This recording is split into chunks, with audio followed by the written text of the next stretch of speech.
새벽을 깨워 주님 앞에 나오신 우리 성도님들을 예수님의 이름으로 환영하고 축복합니다. 아버지의 사랑이라는 제목으로 함께 말씀을 통해서 은혜 나누기를 원합니다. 다윗에게는 여러 명의 아들들이 있었는데요. 그 아들 중에서 특별히 인물이 참으로 출중한 아들이 하나 있었습니다. 그 아들은 다윗의 셋째 아들이었는데 특별히 그 머릿결이 너무너무 아름다워서 성경에 잘 기록해 놓고 있지요. 여러분 혹시 그 아들의 이름을 아십니까?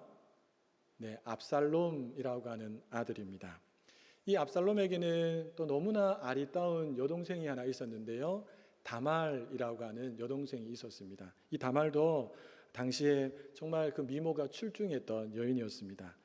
자, 그런데 참으로 안타까운 일이 이 다말에게 일어납니다.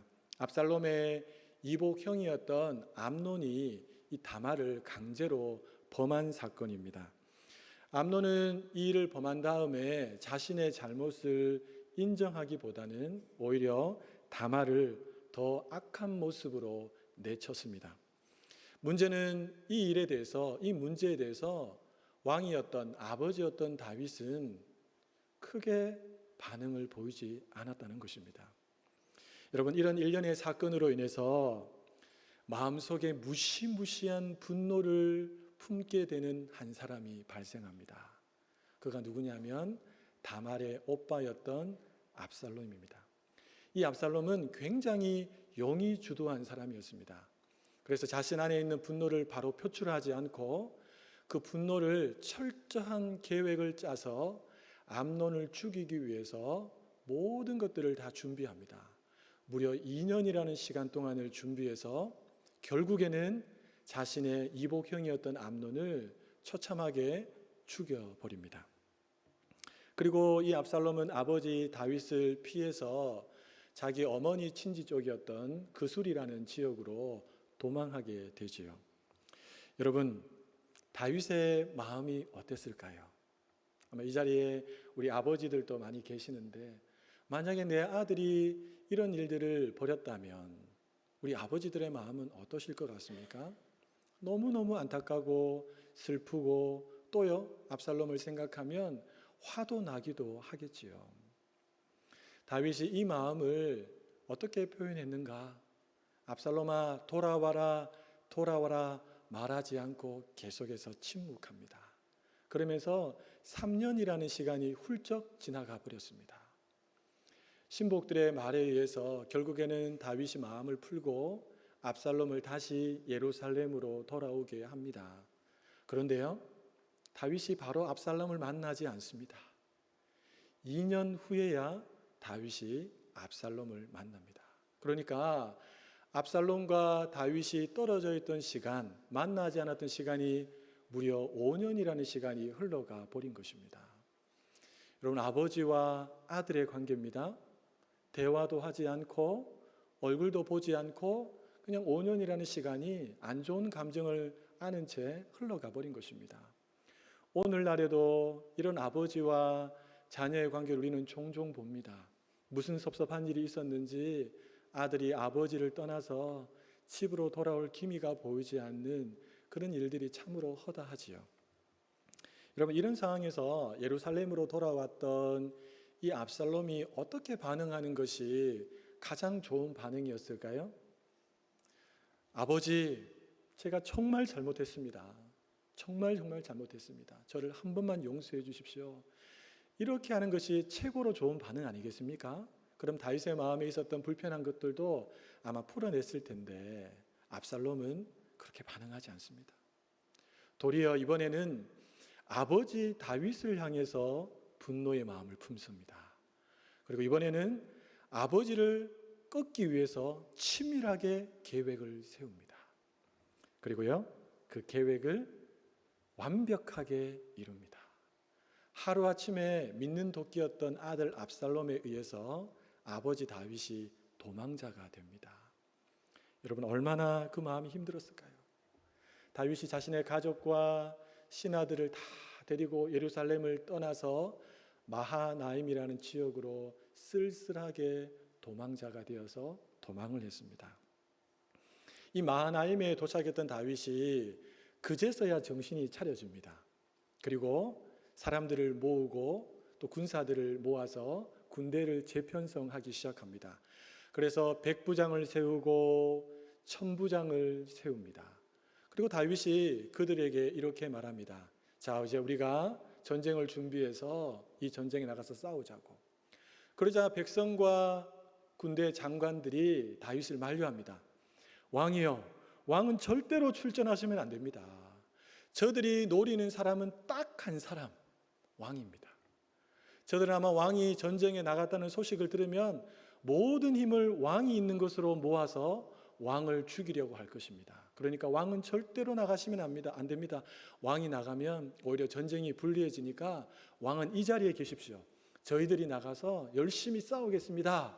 라고 이렇게 말했습니다. 다윗은 그 이야기를 듣고 그렇게 수긍을 합니다. 그러면서 다윗이 모든 백성들이 듣는 자리에서 그들에게 한 가지 부탁을 하는데요.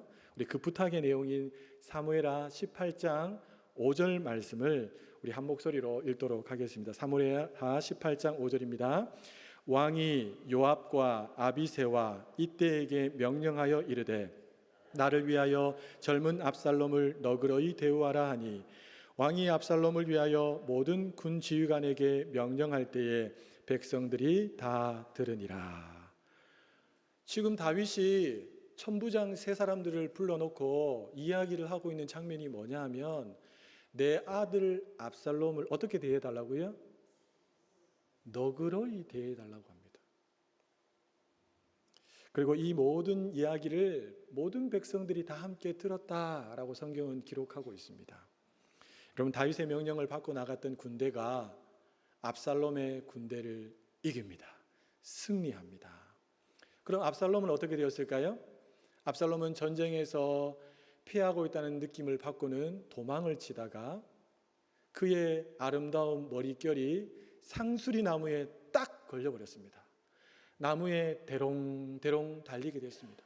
자신의 힘으로 어떻게 빠져나올 수 없는 그런 나무에 지금 매달려 있는 것입니다. 다윗의 군대가 이 압살롬의 모습을 봅니다.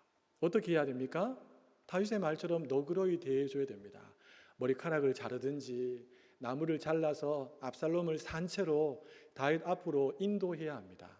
그런데요, 이 소식을 들었던 3명의 군 지휘관 중에 한 사람이었던 요압이 자신의 칼을 들어서 압살롬의 심장을 찔러서 그 자리에서 처참하게 죽여버립니다.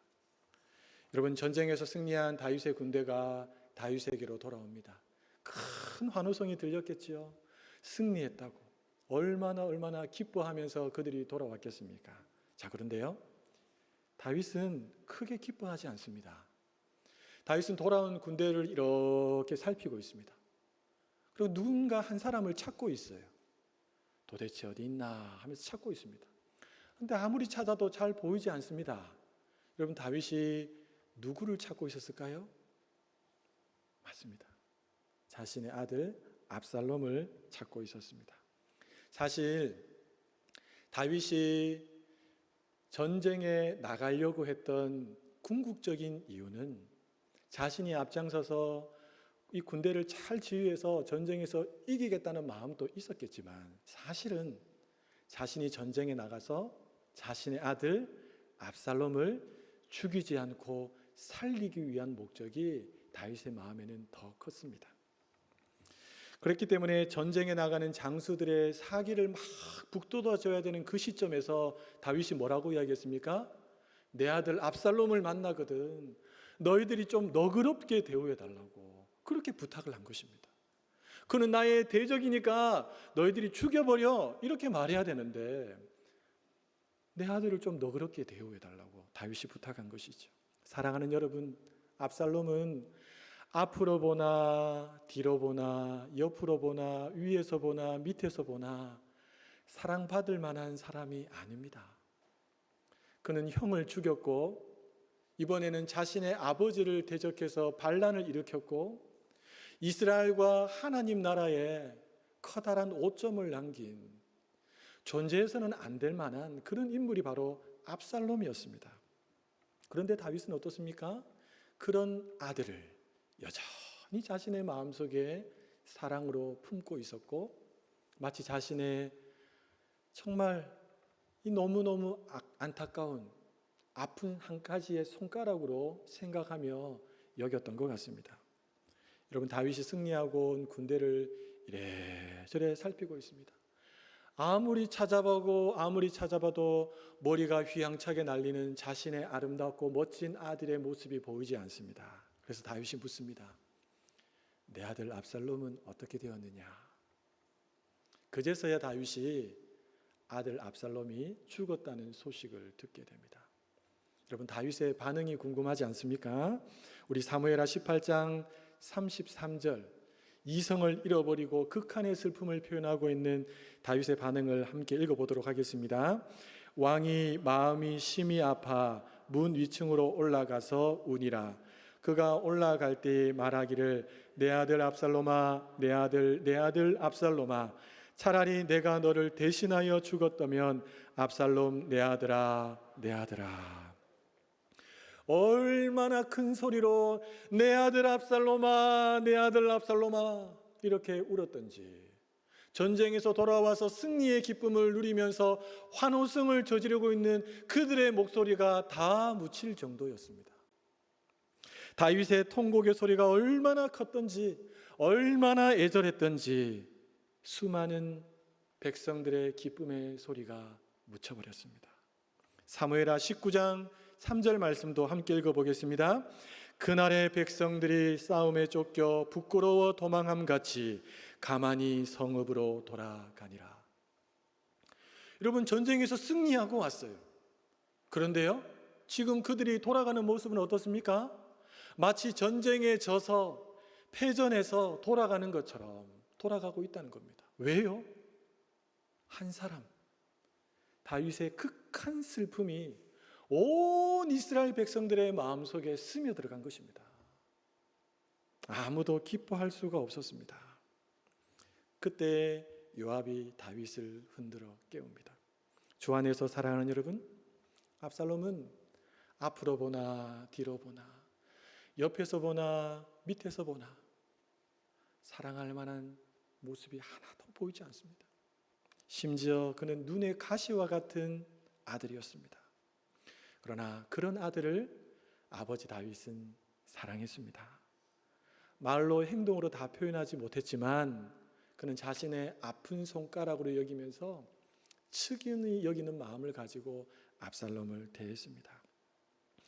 아들 압살롬은 증오심을 가지고 분노를 가지고 치밀한 계획을 세워서 다윗을 죽이려 했지만 아버지 다윗은 최고의 사랑으로 여전히 그 아들을 대하고 있었던 것입니다. 사랑하는 여러분, 이런 다윗의 모습을 보면서 어떤 생각이 드십니까? 아들에서 원수가 된 압살롬, 그의 죽음을 염려하면서 제발 내 아들을 전쟁터에서 만나면 죽이지 말고 너그러이 대우해달라고 했던 다윗의 마음, 그리고 그 아들의 죽음 앞에서 심한 통곡으로 지금 울부짖고 있는 다윗. 여러분, 다윗의 일대기를 우리가 잘 알지 않습니까? 다윗이 가장 처절하게 통곡했던 시점이 바로 여기입니다.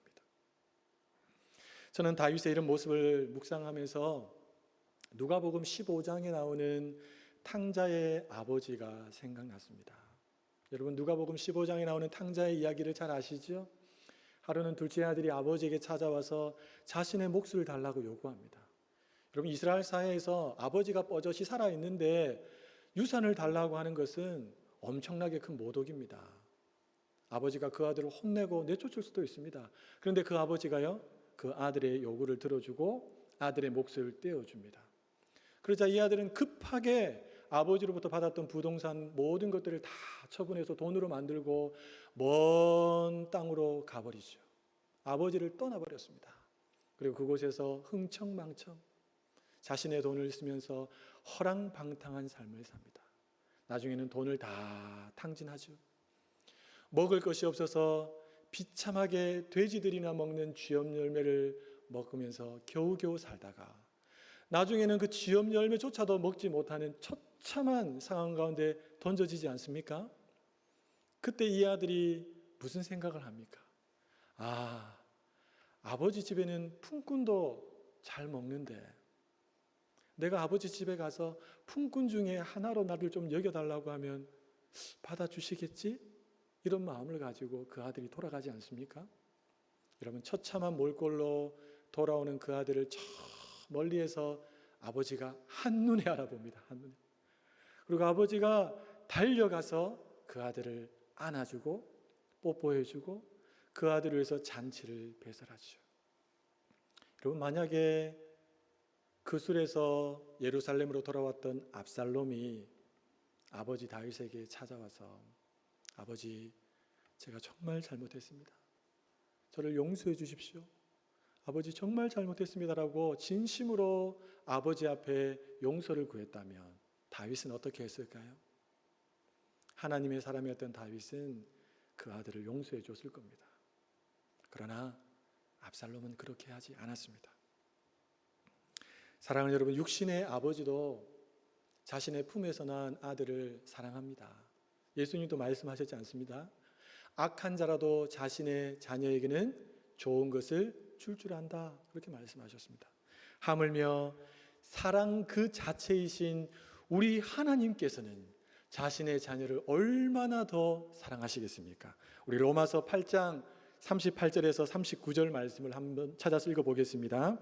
로마서 8장 38절에서 39절 신약 성경 251쪽에 있습니다. 너무나 잘 아는 말씀인데요, 우리 마음에 새긴다는 생각으로 로마서 8장 38절과 39절을 다시 한번 읽도록 하겠습니다.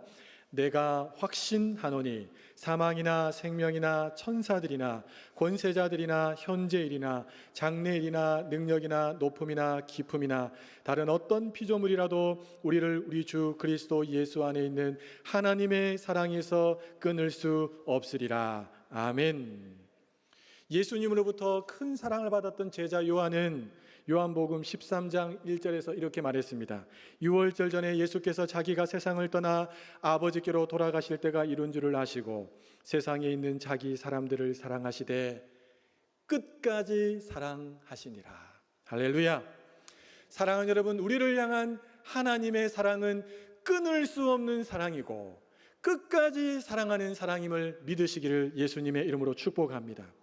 하나님께서 왜 아들이면서 대적자인 이 압살롬을 향한 아버지 다윗의 사랑을 성경에 이렇게 상세하게 기록해 놓게 하신 걸까요? 압살롬보다 더 악하게 하나님을 대적했던 우리 죄인을 향한 하나님의 그 무한하신 사랑을 조금이라도 너희들이 알아줬으면 좋겠다라고 하는 하나님의 의도는 아닐까요? 다윗은 반역자 압살롬을 끝까지 지켜주고 싶었습니다.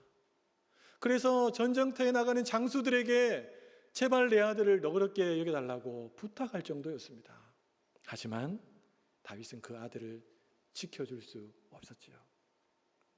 그러나 우리 하나님은 자신의 아들 예수 그리스도를 우리를 위해 아낌없이 내어주심으로 우리를 지켜주셨습니다. 사랑하는 여러분, 이 하나님의 사랑은 다윗이 그 마음에 품고 있었던 사랑과는 비교할 수 없는 무한한 사랑인 줄로 믿습니다. 그 누구도 흉내내거나 모방할 수 없는 하나님의 사랑. 이 사랑이 우리의 마음과 우리의 영에 이 새벽에 가득히 부어지게 되기를 예수님의 이름으로 축복합니다. 찬송가 299장을 한번 찾아보시겠습니까? 찬송가 299장 하나님 사랑은 이라는 찬양인데요, 제가 1절을 한번 불러드릴 테니까 1절 다음에 바로 4절을 부를 텐데 우리 성도님들이 4절을 같이 한번 불렀으면 좋겠습니다. 간절히 기도하는 마음으로 하나님 사랑은 온전한 참사랑 내 맘에 부어주시사 충만케 하소서. 우리 4절입니다. 하나님 사랑인 온전한 참사랑 내 맘과 영에 채우사 새 힘을 주소서. 끊을 수 없는 사랑, 끝까지 사랑, 이 사랑의 마음이 우리의 마음 가운데 충만하게 부어지게 되기를 예수님의 이름으로 축복합니다. 사랑하는 여러분, 우리가 아이들을 키울 때 아이들이 부모님의 사랑을 오해할 때가 종종 있습니다. 저도 마찬가지입니다. 저희 새 아들을 앉혀놓고 한 번은 이렇게 말한 적이 있습니다. 얘들아, 아버지 어머니가 때로는 너희들에게 화를 내고 때로는 너희들이 요구하는 거 바로 들어주지 않을 때도 있고 때로는 아주 무심하게 대할 때도 있을 텐데 그때라도 너희들이 아버지 어머니가 너희들을 사랑한다는 사실을 절대로 잊으면 안 돼. 그건 본심이 아니야. 이 세상에 수많은 사람들이 있는데 너희들을 가장 사랑하는 사람은 아버지와 어머니야. 그러니까 혹 아버지 어머니가 너희들의 마음에 들지 않는 모습으로 말하거나 행동하더라도 그 사랑을 절대로 오해하면 안 돼.